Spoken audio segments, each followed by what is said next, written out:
The United States political system is very complex, and there are many different things that make up this system. The United States is a republic in which the President, Congress, and judiciary share powers that are reserved to the national government, and the federal government shares sovereignty with the state governments. Citizens play an important role in the United States political system. The term popular sovereignty means that the citizens are the ultimate source of political power. The officials that run our government are elected by the citizens.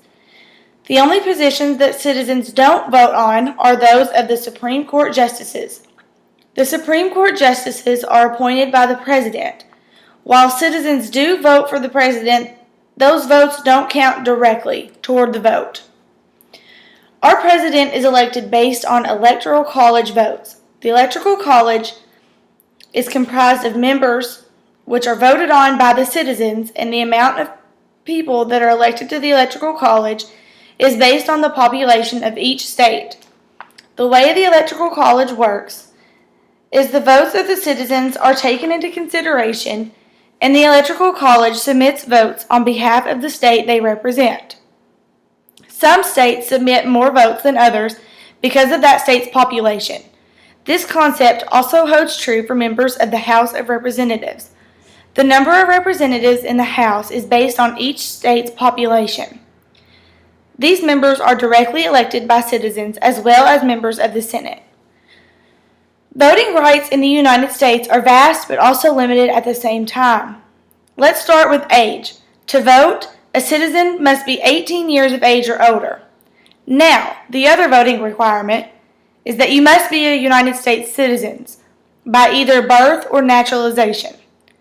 2 requirements, that's all. So why did I say they are also limited? Because anyone convicted of a felony loses their right to vote. That restriction keeps millions of citizens from voting.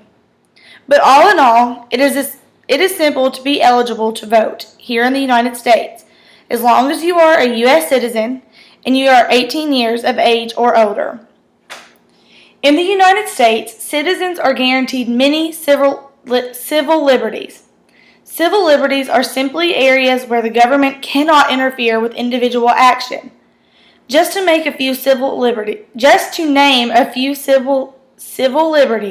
that the United States citizens are guaranteed are that we have freedom of speech and expression, freedom of religion, freedom of the press, and freedom of assembly. Each of these liberties are protected by the First Amendment of the Bill of Rights, which is a part of the United States Constitution. The Constitution is the supreme law of the land, and all of our rights can be found within that document, as well as the pure foundation of our country and our government. The United States government is made up of 3 branches: the legislative, the executive, and the judicial branch. The legislative branch makes the laws. It is made up of Congress, which is the Senate and the House of Representatives. The Senate is made up of 100 elected officials, so that means there are 2 per state. The House of Representatives is made up of 435 elected officials. This number is based on the state's populations. The executive branch carries out the laws. This branch is made up of the President, the Vice President, and the Cabinet. The Vice President and the Cabinet are nominated by the President and must be approved by the Senate. The judicial branch evaluates the laws and is made up of the Supreme Court and other federal courts. Justices of the Supreme Court, as I stated earlier, are nominated by the President and must be approved by the Senate. These 3 branches of government work together through the system of checks and balances. The legislative branch has a check over the executive branch because members of Congress must approve presidential nominations. It can also pass laws over the President's veto. The executive branch has a check over the legislative branch because the President can veto congressional legislation. The legislative branch has a check over the judicial branch because the Senate must confirm the President's nominations.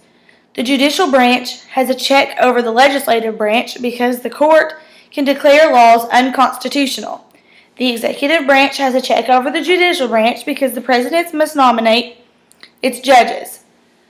The judicial branch has a check over the executive branch because the court can declare presidential acts unconstitutional. All of these checks that each branch has over another keeps the government balanced and makes sure each branch doesn't become too powerful. Linkage institutions play a large role in our political system.